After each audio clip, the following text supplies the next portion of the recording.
Hi guys, let's talk about Botox, one of my favorite medications in the whole wide world. It's actually what got me interested in aesthetic medicine when I first started. Botox is an amazing medication that we use all the time in our clinic to relax muscles. We relax those muscles with the intent of relaxing wrinkles. So Botox is used in areas where muscles create wrinkles, oftentimes in the upper part of the face, but now we've found new areas in the lower part of the face and neck where Botox can also be used. When you've heard historically about Botox, you've always heard about it for the 11s, those nasty lines in between the brows, or the forehead lines, or crow's feet. Those are just 3 of the areas where we treat with Botox, but there's also other fun areas that we can treat, like the chin, if you get like a dimpled chin, if you have sad face in the corners of the mouth where the muscles are pulling you down, we can lift those up. If you have a clenched jaw and have a very squared jawline, we can use it there to slim the face. If you have neck bands, neck lines that are going down, it can be used there as well.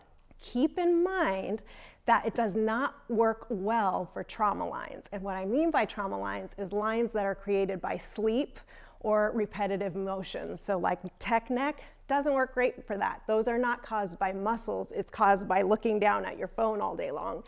The lines that go this way and this way are caused by sleep lines. Those are not going to be treated either, and sometimes those can even look a little bit worse. So don't expect it to eliminate all lines altogether. However, it's incredibly effective for the areas of movement where lines are created. You want to start this procedure early as you can, before the wrinkles happen.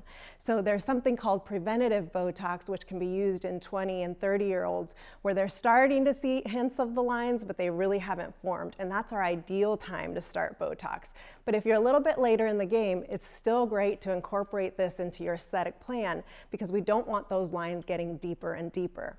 The only person that might not be a great candidate is somebody who has really deep lines and then will want to incorporate laser in addition to the Botox. So it's not a one-size-fits-all, it's not going to cure everything, but it's certainly a great option that we have to start your aesthetic journey.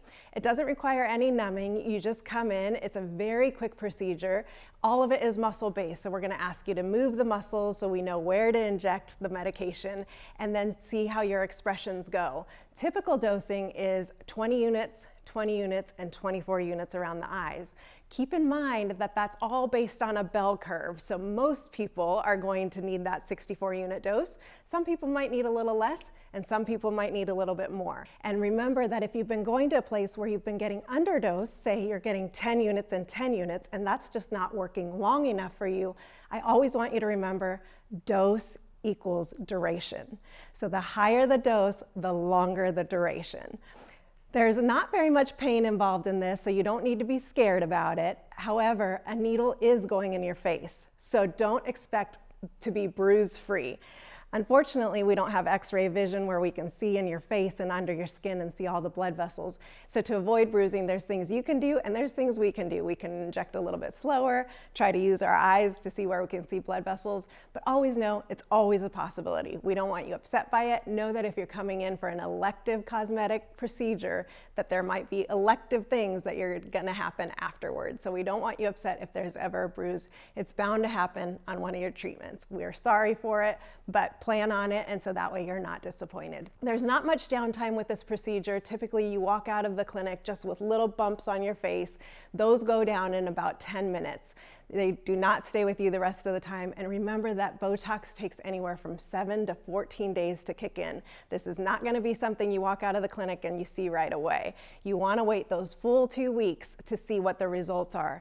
The results last about 3 to 4 months depending on the dose that you use. So remember, once you get started on this journey, it's something that you want to continue to keep up. It's not a one-time and done. You can try it one time to see if you like the results, but you're going to want to keep this up on a quarterly basis every year. Remember, we want you to look great so you can feel great, so you can do great things in this world. Take care, guys.